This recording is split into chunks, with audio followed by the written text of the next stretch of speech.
to Unstuck and Alive. I'm Todd Pinkston. And I'm Stephen Nooner. We have watched it happen. Fear gives way to faith. Isolation melts into belonging. The stuck places break open and life begins to flow again. On this show, we sit around the fire, so to speak, and listen to the real stories of everyday heroes. Men and women who have found freedom and stepped into the unforced purpose they were made for. If you're tired of striving, if you're longing to breathe deep, break free, and come alive again, then you're in the right spot. This is Unstuck and Alive. Let's go.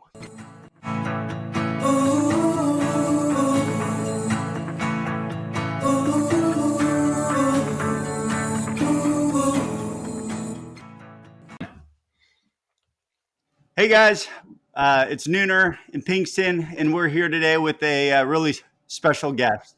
And I'm really excited to introduce because the kind of one of the premises or litmus tests of this podcast is we want to have people on that just because of the richness of their life, they're the kind of people that, you know, people might say, hey, you know what? You should meet this person. And I think it's only appropriate that I bring that up because today our guest is a guest that I was literally introduced to by a friend. And they said, hey, you should meet this guy, Shawn. And I said, okay, sure, if you say so. And so we fast forward, we get a meeting scheduled, we get together and we're talking and getting to know each other. And Shawn has this moment and he says, you have no idea who I am. And I said, Shawn. My friend Albert said we should meet. And anyway, I'm so glad we took the meeting, both Shawn and I, because what started that day was just a rich friendship. And I'm not even going to begin to introduce him. I'll let Todd talk about who Shawn is. But man, I know him as an amazing husband, father to three, a great entrepreneur, and someone I now call a brother. So welcome, Shawn. Thanks for having me, guys. Yeah, I'm Shawn, not, I don't know that I actually use the words. You don't know who you're talking to, but it was very threatening. I hope that funny. I sincerely hope I didn't say that. He raised his right arm and flexed, but Nooner left that out of the story. Yeah, Shawn. I met Shawn this last year. Got to go on a backpacking trip with him and spend some time. Most well known for playing in the majors. Was a baseball player, pitcher for Baylor. Grew up in Allen, Texas, and spent several seasons in the majors. Played for several teams, most notably the Texas Rangers. And like Nooner said, while he's most known for that, his passion is being a dad, is being a husband. He's an intentional business owner. He's a great friend, and he has a platform that is going to be used for even far more impact in the next 20 years than in the past. And so, Shawn, excited to have you on here. Excited to hear your story and just talk to you about areas that you found life. And so, let's jump in. Why don't we start with just kind of your story? Why don't we hear who you are? Give us a high level of some of the milestones and memories of your life. Okay, yeah, that's a big question. Well, you got 60 seconds. Okay, perfect. Yeah, no, I mean, in summary, I'm a kid who grew up and just loved the game of baseball, just always loved to play. Was fortunate enough to grow up in a house that loved the Lord, and I came to know the Lord when I was 15. And all through that, I'm a baseball player, and that's like where I found my identity, is that. Even though it didn't feel like it, right? I knew I had a bigger purpose, but man, all the time it felt like my only purpose was to throw a baseball, and I was good at it, and I loved it, and so I worked hard at it. And I met my wife. Obviously, she's a big part of my story, but I met her in middle school. We started dating when we turned 16. We've been together ever since. And so she's obviously a huge part of my story. I'm grateful to have never had to date ever in my life, which is really, really awesome. But, I think, to kind of summarize my story, it's just, I'm somebody who's been very passionate about something for a very, very long time. And it wasn't really until recently when I really discovered sort of how my purpose and my passion sort of meet and how they can Hmm. come together. And, people ask me all the time, like, what's your biggest, do you have any regrets in your playing career, all these things. And you think about, like, I think the answer they're looking for is like, let me think back to that one pitch that I made, in the playoffs that season. And I should have thrown a fastball up. He was sitting change up. Right. And it's like, I don't look back and regret any of that. The things, if anything, that I look back and regret is relationships. It's like, when I look back at my whole playing career, the only thing that I really cherish and hold on to are relationships. Hmm. And sometimes I think we get so focused on the thing that we're gifted in, and, God-given gifts, right? And we should be focused on those things that he gives us, but that we really forget the whole point of why he gave us those gifts, which is really to pour into other people. And so, if anything, that's my biggest regret, is like, I missed some opportunities to pour into people, to share my purpose for why I play the game of baseball the way that I do. And I think if I could go back, I would do some things a little bit differently. Hmm. Would you mind? I mean, there's a Yeah, lot of wisdom there that you put together, in a nice package. But I'd love to just kind of dive deeper. Like, if sure. when you think about that, like, I would love any examples, and then I would also love, like, what it was in that moment, like, as you're reflecting back, that was is where you got stuck and what blocked you from doing it. Yeah, I mean, I think it's baseball is a game where, to be the best at it, and it's probably like this in anything that we talk about, but to be the best at it, you have to touch it all the time, not just daily, but like multiple times a day. You're working on this thing. And I think anything is, especially like, just as men, is like anything that we touch so often and put so much work in, it easily can become kind of who we are, where we find our value, where we find our worth. And so we live in such a performance based society, and it's how our world works. It's how we've been trained. Starting in kindergarten, it's kind of how everything works, but it's really not how things work. And I don't think I understand. I think I'm more mature now than I was when I played, even though I probably thought I was pretty mature when I played. But I see things a lot differently now. And, some more specific examples would just be, you go into a team as a young rookie, or even like my second or third year, like in the major leagues. I always felt as if I didn't belong there. I always felt like, which there's a little bit of truth that someone's always trying to chase you out and take your spot. That's part of the game. But there was this sense of like, kind of just, don't step on toes. Keep your mouth shut. Try to be unnoticed whenever you can. Try to speak with your performance on the field, and nothing else.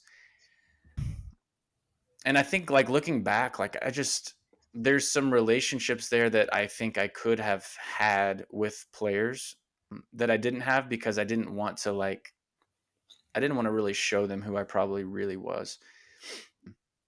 And I think it's hard in sports. It's probably hard in, I don't even know what you call it, normal jobs. Is that what you guys call jobs, normal jobs?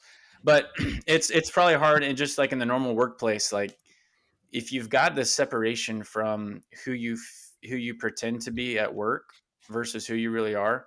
It's like, man, like, you never really feel comfortable there. And when we're not comfortable there, we probably don't really perform as well as we probably could have. Hmm. So I think there's a lot of that. And a lot of it goes back to my faith. Like, people knew that I was a Christian as I played,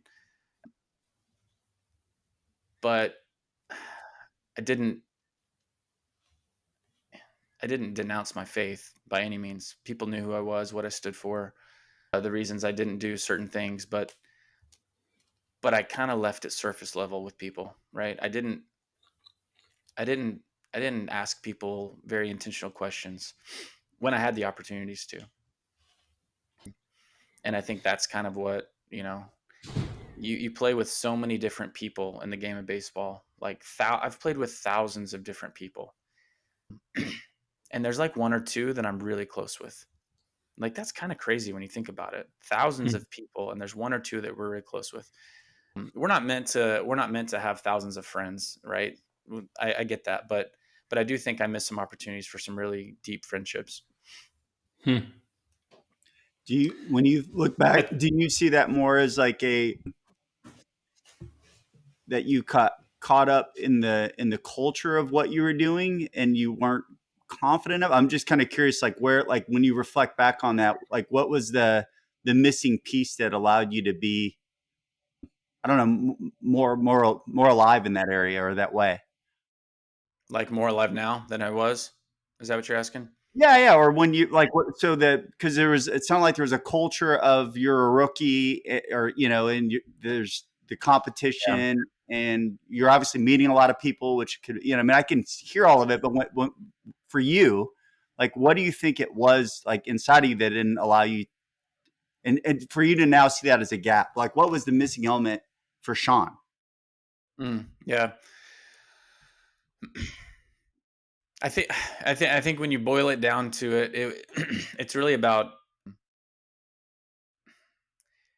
I'm trying to think of the right word, transparency, a little bit, right? Being seen for who I really am. There was a wall that I put up there because I didn't want, and I think an entire clubhouse would say that, right? If you really ask them, nobody really wants to be seen for who they really are. And I think now I'm much more comfortable being uncomfortable with things. I'm much more comfortable being completely transparent and honest with who I am, with my shortcomings, with my failures. And I see that now as more of an opportunity to like brag on who God is and what he's done and how he fills those gaps in my life. Where I think back then, the alternate is like, I don't want to show my gaps because I want everyone to perceive me as I've got it all together. This confidence, even if it's a fake confidence, like I wanted to portray myself as that, like that I've got it all figured out. And did that? I mean, I having never played any kind of even little league sport very well, I would imagine there's a lot of pressure around that also, off stage or off the field. I mean, is that fair? Uh, Do the fans have expectations of who Shawn Tolleson was? yeah, yeah. People had expectations, and I think I think there's expectations, off the field of, having it all together with my family as well, right? You wanna have your house in order, as well. I mean, there's whole shows about player wives now, right? It's like there is like this. They're the same. They're the exact same way as the players are, right? They put up these fronts and these walls to make it seem like they've got it all together, and like no one's got it all together, right? Nobody's got it all figured out and got it all together. And for me, I kind of, from a really young age, like I was good at throwing a baseball, right? And so from a pretty early age, from the time I was probably 13 years old, people really looked at me. They were like, "Hey, do you know Shawn? Oh, are you talking about that guy who throws a baseball hard?" And it's like that's kind of who I was, for people for the longest time. And and then I went and played at Baylor, which is not far from where I lived, and so people sort of stayed attuned to what I was doing there. And then I get into pro ball, and people stay attuned, and then I come over to the Rangers, and now it's like my whole hometown and community is tuned in to kind of what I'm doing, and they still see me as that, right? And so even a struggle, and it's been a struggle for me coming out of baseball, right? Is like, it's like, man, everyone thought I was going to play forever, right? They probably didn't, but that's what I thought, right? And now I'm out of the game. Okay, so now I don't throw a baseball. So what am I going to do? Who am I going to be? How am I going to be perceived? You know, without without my relationship with Christ, like, I would be lost. I would really be lost with that. I know that my value is not like, from the very beginning of time, I know that God handpicked me, and it had nothing to do, is before I ever threw a baseball, right?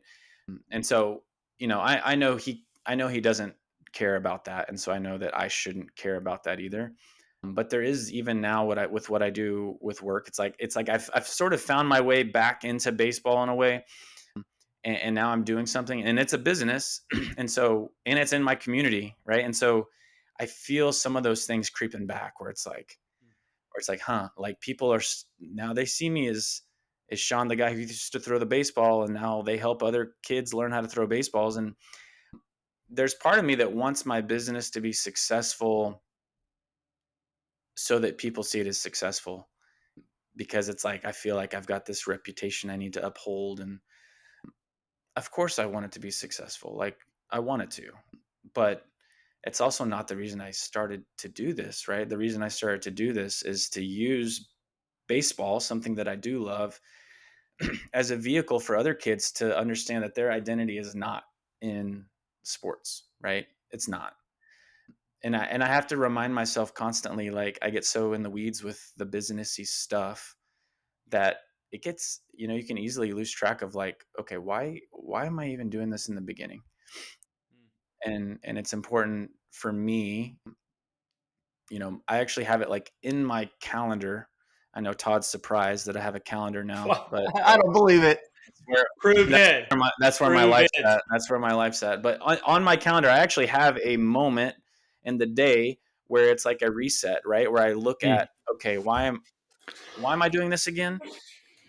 And it sounds silly to schedule that, but it's where I'm at right now. So It's good. Hey, I'd love to dive in on what you were just talking about, and it's that meshing of, for you, the false self came out of something physically you were good at that became an identity. For others, it's skills or character traits we have, and it's I love that picture. It's like, Shawn is a 10-year-old kid. Somebody looks at him and says, "Man, look at how good he is at that." And in that moment, you're doing it out of the pureness and just goodness of being a kid and having yeah, fun. yeah, Fast forward over the next 20 years, and it becomes a thing that you feel pressure of, you feel like you have to perform out of. You even walk away from it, you learn some stuff, and now you're back in it, but you're trying to do it and teach people that, hey, it doesn't have to become your identity. And in the same time, it's becoming identity. And so, like, talk through some of that, and even bring in, and you have a unique story with, you hurt your elbow in high school, and then hmm battled back from that, and then it came back around in your later seasons, in the majors, and you had to battle with, do I try to come back from it again? So you had to double down on, man, this is really what I want to give my life to. And that's awesome. You overcome some great adversity in that, but still it builds some pressure. So how do you, in the midst of that, use something that's a God-given gift, yet not let it become so much of your identity? yeah.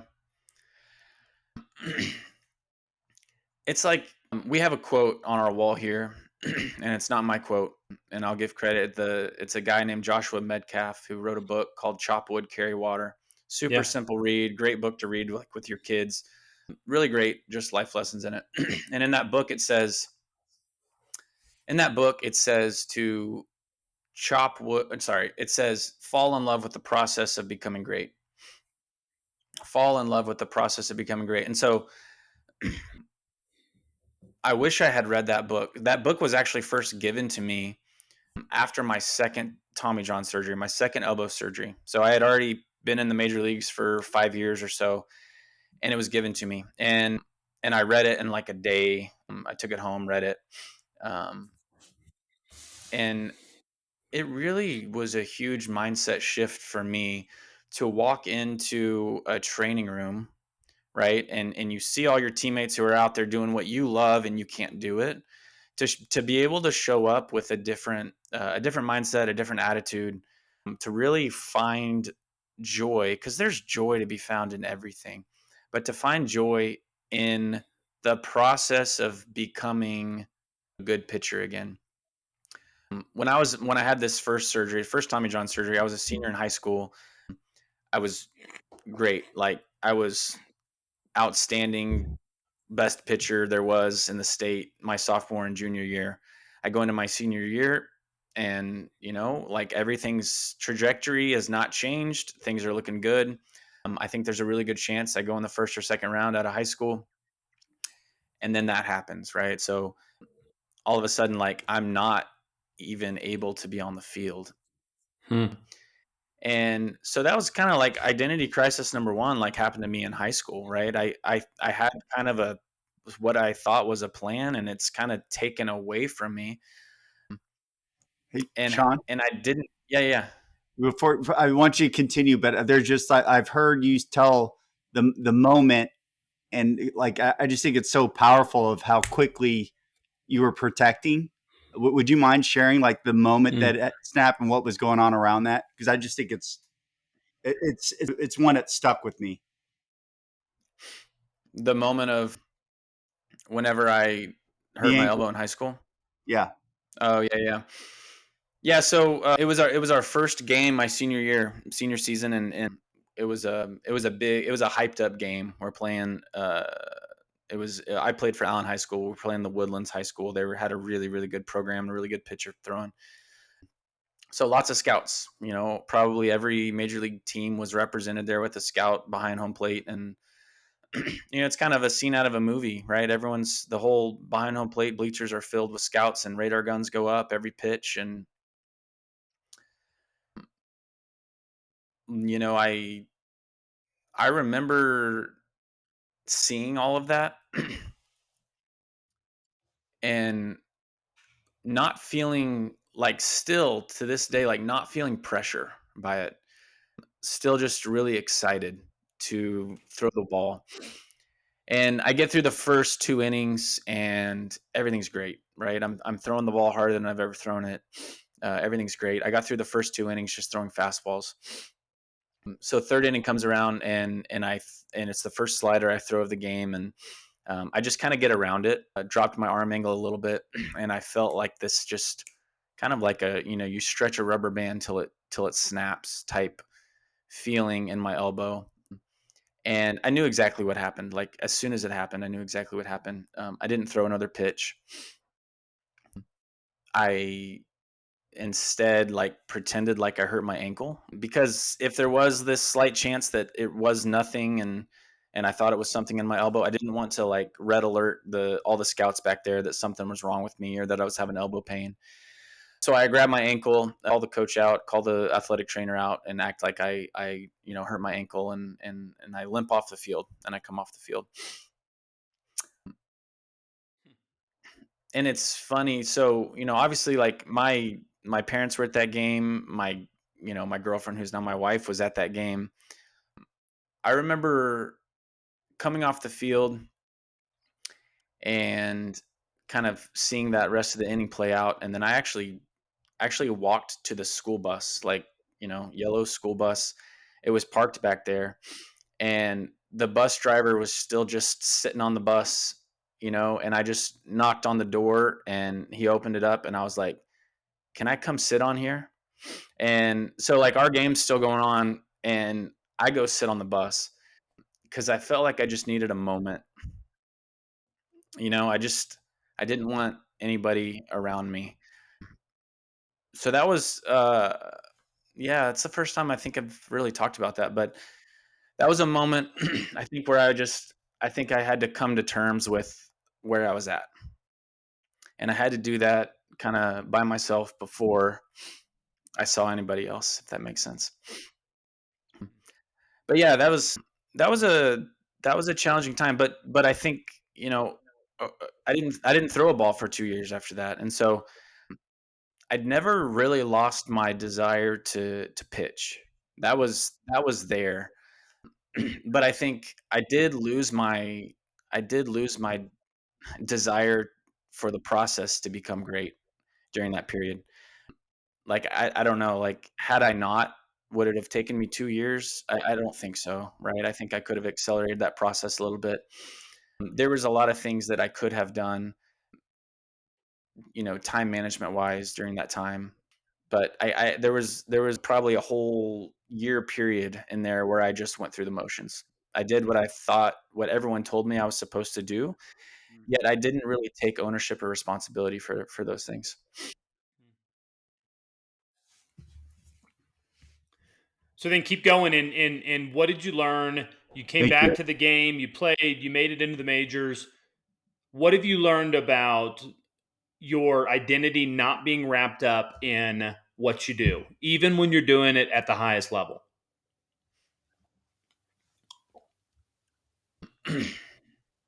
Am I echoing? Can you guys hear me okay? I'm good. Yep.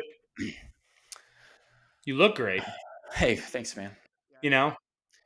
What did I learn? What did I learn about how my identity is not wrapped up in my performance and what I do? Mm-hmm. Mm-hmm.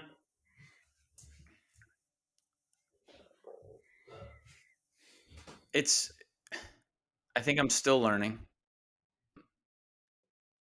but I think I've learned how to I've learned how to just be in the presence of God and rest in that. And what I mean by that is I've learned to feel accepted with God. And if I feel accepted with God, and if I am accepted with God, then nothing else really matters.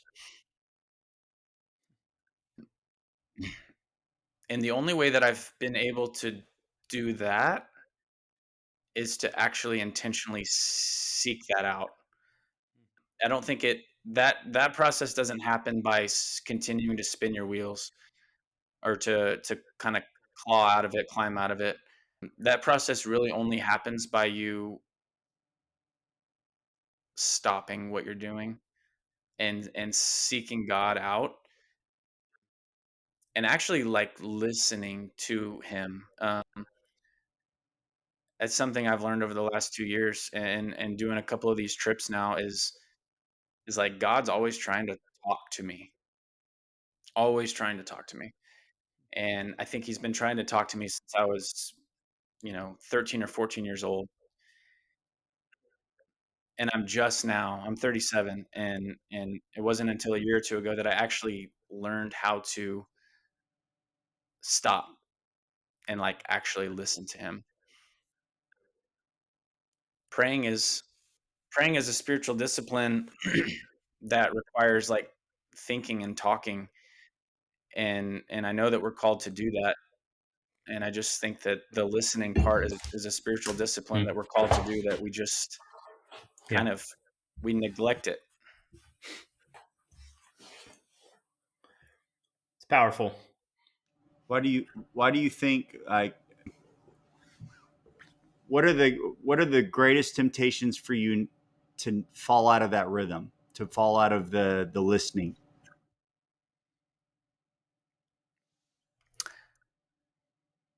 It's always a schedule thing. It's a busyness. It's a hurried kind of lifestyle. Since since the last trip that I went on up to Colorado, which was not that long ago. It was about a month ago. I have time blocked on Wednesdays, so that's today. I have time blocked on Wednesdays to go outside and do nothing, not take my phone. And this is like it's in again, Todd, you'll be surprised to know it's in my calendar. It actually says meet with God in my calendar every Wednesday. Uh, it's a 2-hour block, and I don't. I haven't been taking my Bible. I haven't been taking my phone. I don't have an agenda. I'm just trying to do that. I'm just trying to go and listen to God. Well, I didn't know you super well before we went on the trip, other than, just the little bit we got to know each other, Shawn. But if I could give you a compliment, what I've as I've gotten to know you more, one of my favorite things about you is how present you are when you're with people. I just like whenever you and I've had lunch or anything like that, I feel like there's no one else in the world, and it's a really cool gift and a bit of a superpower. And so I love to hear that that's how you're showing up for God too, right? And it's probably maybe the overflow of that habit into the lives of others. And so it's like maybe it's this way, and now it's spilling out to the rest of us. But I've really come to value that in our friendship. So thank you. Well, I appreciate you saying that. The buzzword for me over the last month has really just been like margin. Just being able to create margin in my life to go and like listen to God, and margin for other things too. But like as a business owner and an entrepreneur, like I've learned I need margin to stay out of the weeds and work on the things that are going to make it different from how everybody else is doing stuff. And I can easily get caught up in all the little things, but like I have to carve out margin for that as well, because I think if I believe that God's behind my business, I have to believe that he has a vision, right? And I have to be able to figure out what that vision is for it, and so that I can actually put something in place to execute it.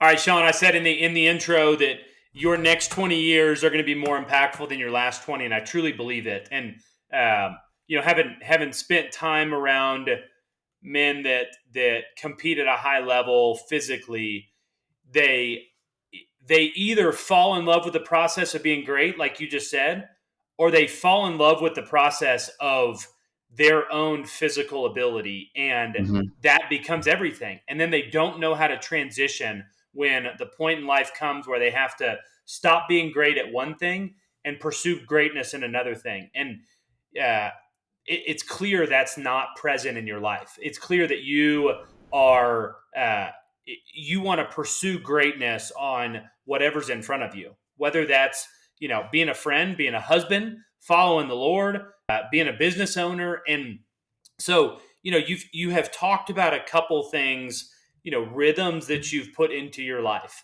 that are creating opportunities for you to reflect, that are creating opportunities for you to connect and think deeply on purpose.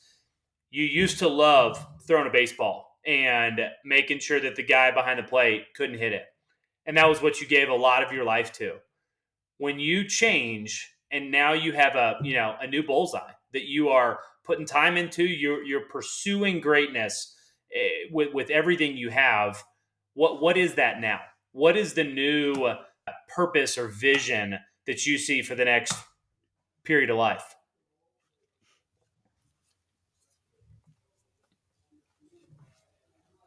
I pause because it's like I don't know the right sentence to say. Like even hearing you say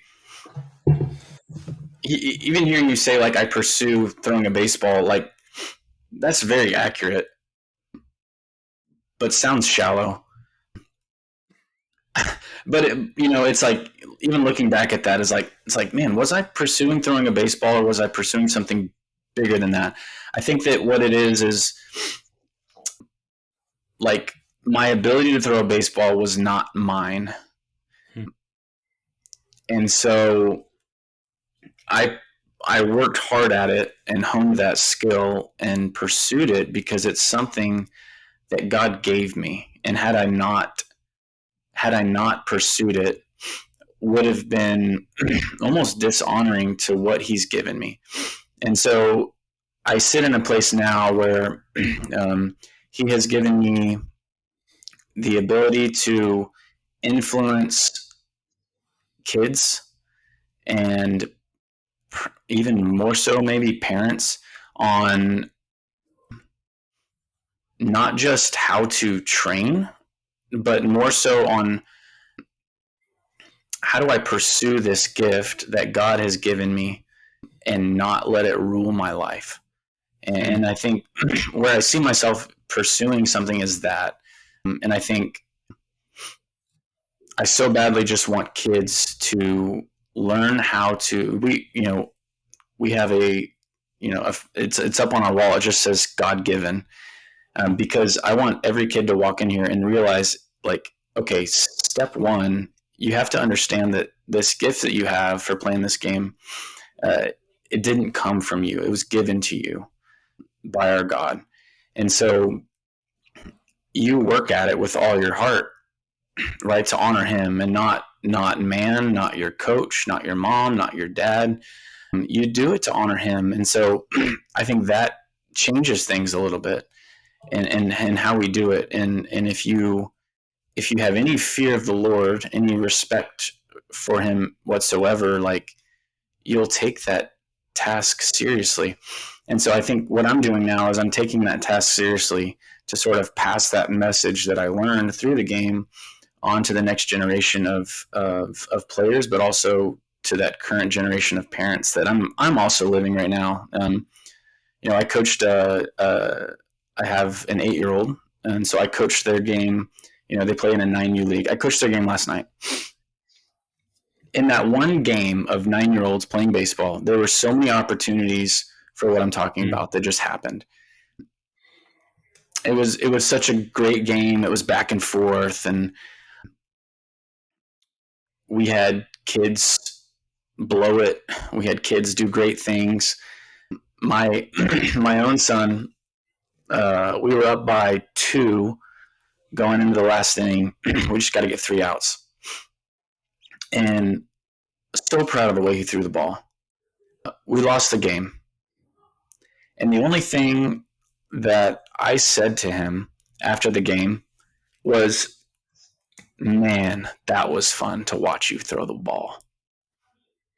And I think, as parents, we have to sort of sit and think, like, God wants, that's how God would respond to us, like, to our efforts. Like, not all of our efforts for God go like we think they should go. Yet God redeems all of our efforts for his good and for his glory and for all of our good. And so, even in those little moments like that, like, we have to understand it. And baseball is just like this fun little game, but it can teach so many lessons like that. And when you think about what you're doing now, like, where is that message easier to be received by the kids or by the parents? Because I think that there's kind of 2 audiences. It sounds like you're teaching, right? Yeah, I mean, I think the most challenging part, excuse me, I think the most challenging part is really the parents. It's the kids truly just want to have fun. And I think as parents, we can put too much pressure on our kids to perform. I have 2 conversations that I need to probably have today or tomorrow based on events that happened in a 9-year-old baseball game last night.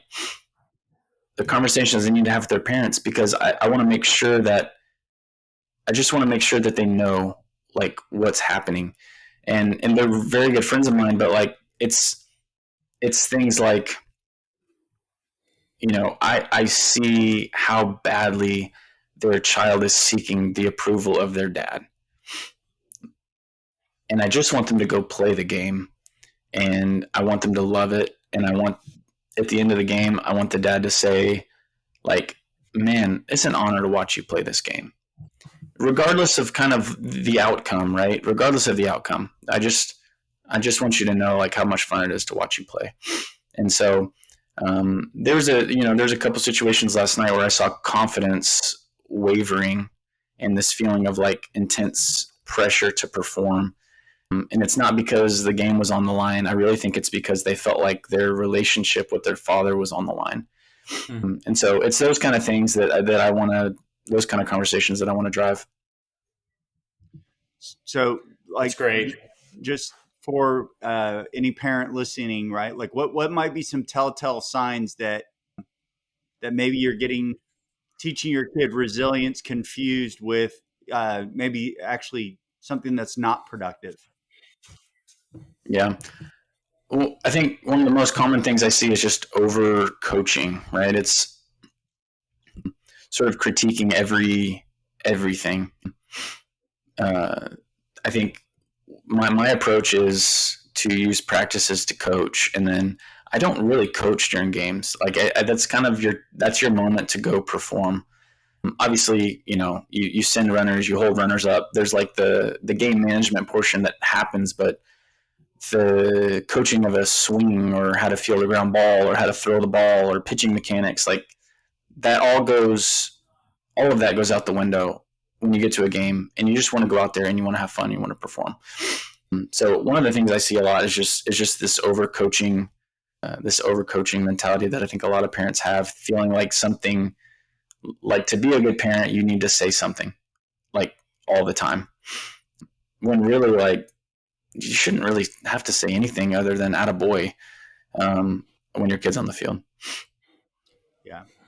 Where I've seen it sometimes with parents, is my kids have my genes, so it's nothing but fun watching them play. The thing I notice sometimes is that it seems like almost like the parent's identity is you talked about identity in sports for the players. I almost notice it seems like the parent's identity is in their kid playing that sport. Maybe, I don't know if it's because they played before or what, you know what I mean, themselves, and they're reliving it. But I noticed that that's where it seems like a recipe for things to get off track.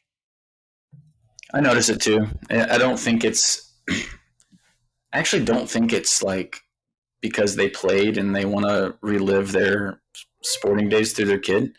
I actually think it's more about, like I mentioned earlier, there's things that we do all the time. There's things that we touch all the time and they easily become our identity. Like youth sports is something we do all the time, right? We're constantly chasing our kids back and forth from field to field, dropping them off at practices, picking this kid up. Like it runs our weeks and our lives. And like anything like that, it can become your identity, right? And so it's like if you were doing a job and you weren't performing, you would begin to question how you were spending your time. I think a lot of it has to do with parents doing that. It's like, I spend so much time and money on this that if I'm not going to see the results of it, then you sort of start to question, like, is this really worth it? And so a lot of that identity comes from, it's just like any other job. It's like, I need to see results for me to be able to justify the time, effort, and finances that I'm contributing, that I'm putting out there. And that stinks, because that's not why we play sports.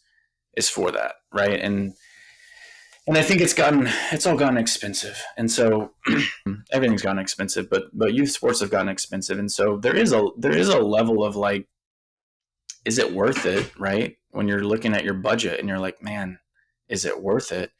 And I think we're using the wrong criteria to determine if it's worth it or not. We're using a criteria of, is my kid good? Is he getting better? Is he on his way to a D1 scholarship? And I think that the criteria we need to be using is, are they having fun? Do they love it? Are they learning how to work hard at something? And are they learning the lesson that hard work leads to improvement? I think those are the criteria we need to be using to judge those financial decisions and time decisions, and not, are they good or are they not good? Or did their team win a championship this year? Yeah. That's good. Shawn, you're taking a fresh look at something we've been doing, as we did it as kids, the generation before us did it as kids, and you're flipping the script on this, and you're not going into, participation trophies and it's just all about having fun. you're engaged in something. I mean, you're running a facility that kids are coming to perform and be trained at a high level, and at the same time, you're trying to give them an opportunity to let it become something they do and enjoy and work hard at that doesn't become their identity. Mm-hmm. And this is so in line. I mean, it's kind of this. It's the idea of unforced purpose. It's the idea of going after something hard, but feeling like it's not all on the line. And um, you know, in a lot of ways, you're re-engaging in something you've been a part of and trying to cast some new light on it. If you were to fast forward 20 years and everything that you touch, the Lord blesses, and you have a platform to create a movement within sports. What does it look like 20 years from now that looks different than what it looks like right now? Yeah, I think it looks a lot like kids out there to have fun again. I think number one is that kids are playing sports to have fun. I think number two, families are not being torn apart through sports. I think that it's an opportunity for families to come together, because sports really can be a way for families to come together. But if it is ruling your life, it can tear apart marriages and family dynamics. And so number two, I'd say, yeah, that, right. It's putting families back together and not tearing them apart. And I don't know what number three is, but I definitely am pretty certain about those first two. I think number three would just be, I don't know what number three is. I've probably got a 3, 4, 5, 6, 7, 8, 9, 10 that I could give you, but I do think I want to see kids have fun playing the game that they love to play. And I want to see parents and communities unite and come together through it. Mm-hmm. And I would love to see, one of the things that we do is we actually, when a coach is working with a kid, we actually have the parent not present. So the coach and the kid are working together. The parent is in a different location. They can see, but they're not close enough to talk. We want to teach kids how to, like, kids don't really take ownership for much these days. And that's not helpful to our society at all. And so I would love to see kids start to take ownership of this a little bit. And so that's one of the reasons we do that. It's not because we think parents are the worst, but we want to see kids learn to take ownership of what they're learning so that they can then go and communicate that, right? And so we have our coaches actually ask the kids, okay, do you know what did we work on today? Okay, go talk to your parents about that, right? And so I think that's another thing, is being able to use, sports for kids to learn skills that are going to help them out later in life. I love it. Pretty sure 3, 4, and 5 will come in your quiet time too, because you're listening. Tyler, I don't know if you have any others, but I'd love to finish with a lightning round of some fun ones. Yeah. Hey, but before the lightning round, I want to get back into the relationships. I remember we even had a conversation on trail about it. Of there is something. It's like, if you can go back into this picture of, like, okay, you've got this, young in your career, Shawn Tolleson. You're great at what you do, but as you walk through the locker room, it's like you feel just a hesitancy to truly be yourself, as if being yourself makes you weak. Or, what if you have a bad game? Does that mean that, gosh, you had a bad game because you were focusing on Bible study earlier and you should have been, it's like, I don't know what it is, but it's not just a baseball thing. It's like across the board. Some of the most successful, confident, driven, high performing people feel like they can't just be themselves. And sometimes that means they can't share that they struggle with something. Sometimes that means they feel like they can't be honest in their faith.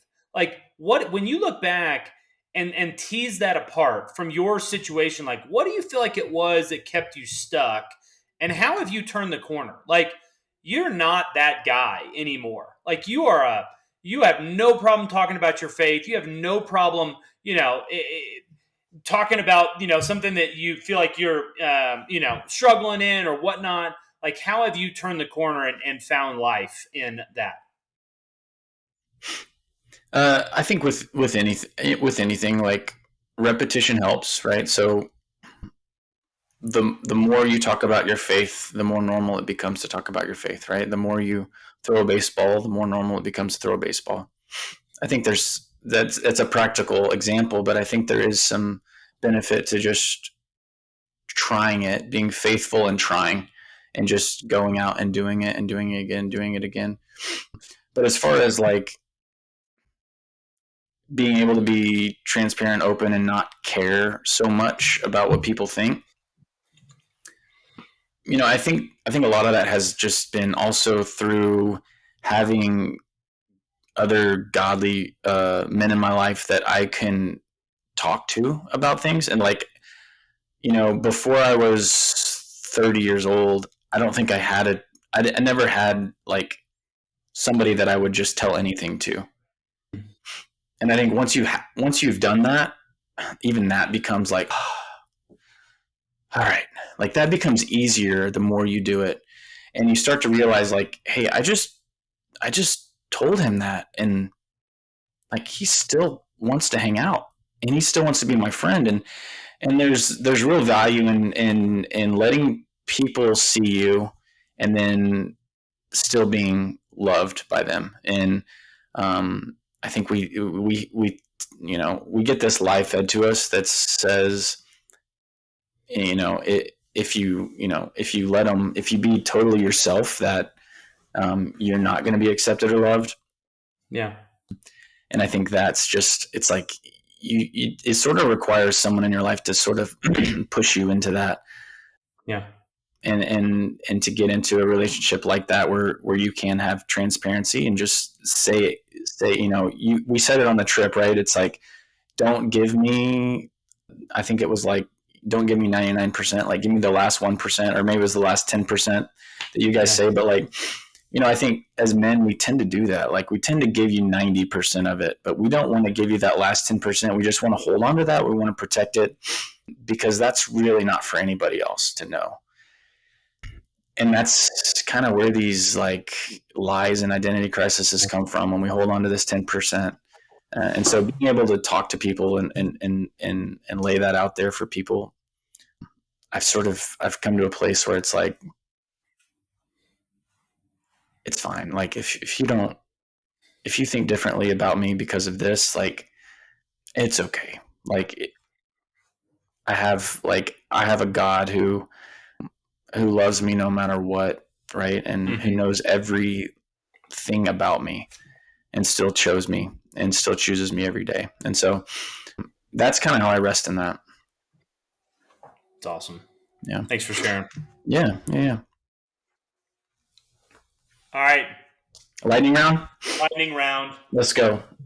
All right. I don't talk fast. So lightning rounds are still kind of slow with me, but yeah, that's all right.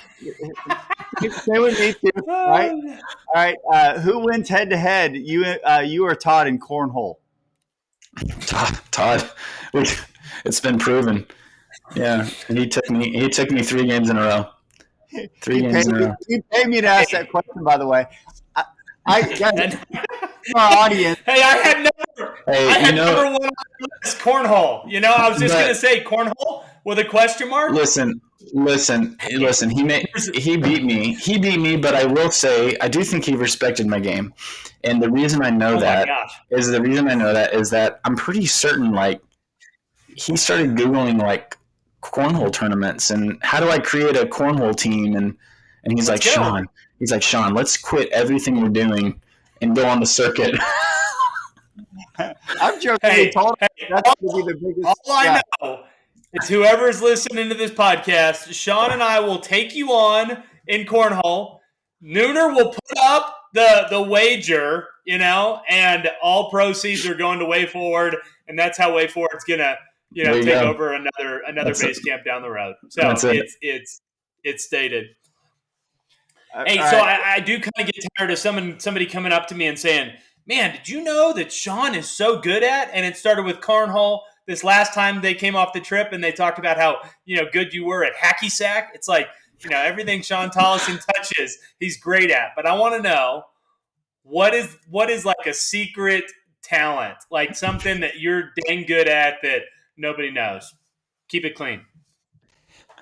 It's funny you say that because there's a lot of as a pitcher, you have a lot of downtime, and so the amount of businesses I probably could have started and all the time I wasted as a baseball player. But things like hacky sack, I just got good at it. Yeah. Things like yesterday, I was showing the kids at the field, I was balancing a bat on my toe, and it's like I can do that with my eyes closed, on my toe, my nose, my elbow, like wherever. And so that's like kind of a funny skill. I'm really good at spinning stuff on my finger. So like anything, pillows, whatever, lunch trays, like just anything. That's probably, a weird skill that I have. Yeah, I mean, I've been known to there were moments in pro ball where I would try to take a couch outside and balance it on my chin and stuff like that. So it's, there's some weird stuff. There's probably several things. I'm good at a lot of useless things. I'll just say that. I got one more, because inquiring minds want to know, what is the latest health gadget that you're experimenting with? The latest health gadget that I'm experimenting with. So it's the red light behind him. Yeah. It's the red light behind him. He is constantly rotating Not this light. I have been experimenting. So we put in a Fairlight red light bed, which is like the Godzilla of all red light therapy. And so I have been experimenting with that, using it daily just to see what I feel like. Quite energetic, I'll say that. You do notice a difference? Yes, no, definitely notice a huge difference in just how you feel. But I'm not even going to say that counts as what I'm experimenting with, because that's already like a proven known thing. I'd say the thing that I'm experimenting with is, it's like, this sounds really out there, but it fits in for Colorado people, Todd. So crystals, experimenting with crystals. There's some interesting science about crystals and like what they can actually do with energy fields and absorbing EMFs or blocking EMFs and stuff like this. So, I've been carrying around. I would show them. I don't have them. I think they're in my cup holder in my car. I've actually been carrying. I knew something felt off. I've been actually carrying some crystals in my pocket, just to see. So I've been carrying crystals in my pocket.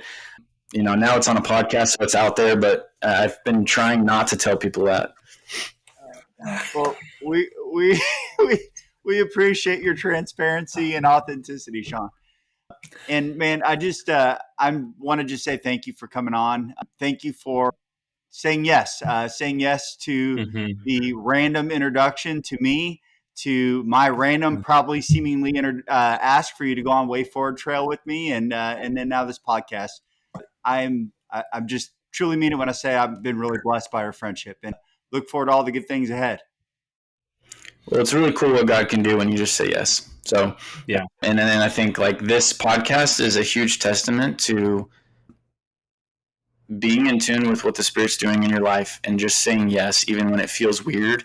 And when you can find a million reasons not to do it, if you feel like you should do it, you need to do it, because I wasn't looking for a life transformation when I was introduced to you, Nooner. And I wasn't looking for a life transformation when I went on my first Way Forward trip. I thought I kind of had it. I thought I had a wrap on stuff. Yet God wanted me to go. And so I said yes. And I think like a life transformation is not something that happens once in your life, right? It's something that God's continually trying to sanctify and renew us. And He just needs you to say yes to opportunities when they come up.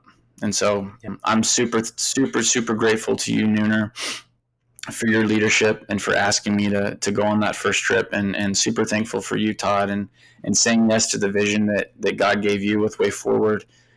because, man, like it is doing some just amazing things. There's, and I just say this, and I know we need to wrap up, but there are, there are 10 men who went on the trip a month ago, and there are 10 men whose lives will never be the same because of 4 days. That's it. 4 days. Their lives will never be the same. Their marriages will never be the same. Their careers will never be the same. The way that they parent their kids will never be the same.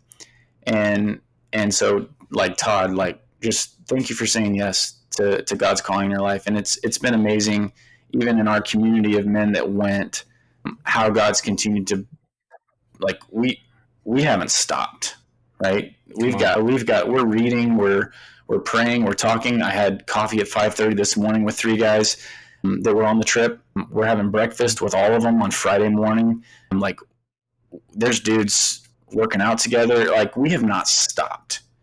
So, like, the work that started on 4 days on the mountain, it continues. And now it's like we're a group of guys who are doing life together and pushing each other and challenging each other and continuing to ask each other the hard questions.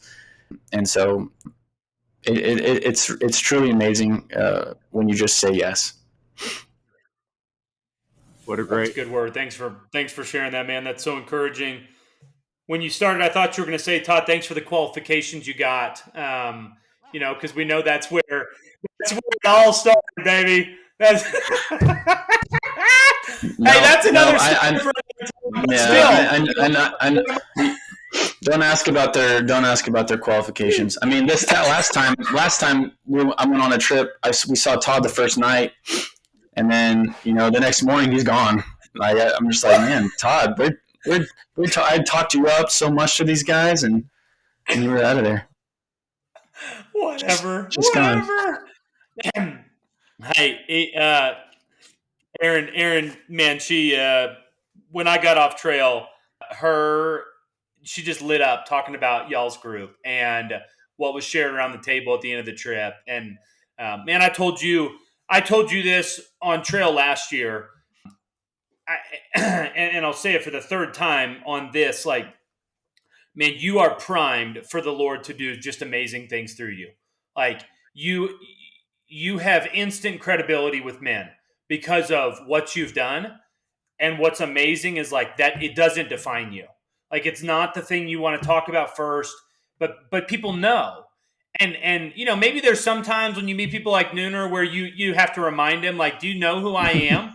But I mean, for the most part, man, they just people know, they know what you've done, and that gives you a platform, and you use that platform. And the 10 guys that are on the trail are a testament of that, of, like, you use the platform to get people into a place where they can go deeper with the Lord, and they can find what really matters more than anything else. And man, I just pray that may your tribe increase. Like, pray for what you're doing with Pop, and that there would just be incredible shifting of conversations between parents and kids, that dads would have their eyes open to see, my kid is out there on the mound trying to earn the approval of me. And that's all he cares about. And if I'll just give it to him, he can get back to living life and having fun. Mm-hmm. And man, that's like that. Those are things that we talk about on trail with men that have never worked through it. Mm-hmm. And you're getting the opportunity to do that real time in something that we all want to do, play sports and have fun. And so, dude, I love you. I'm proud of you. I'm grateful for your friendship. I love kind of having a front row seat to what the Lord's doing in your life and cheering you on. It's a blast, and pray that folks get to hear this conversation and they're blessed by it. So thanks for your time today. Awesome. Yeah, thank you guys. Where can people find you, learn more if they want to hear more about what you're doing?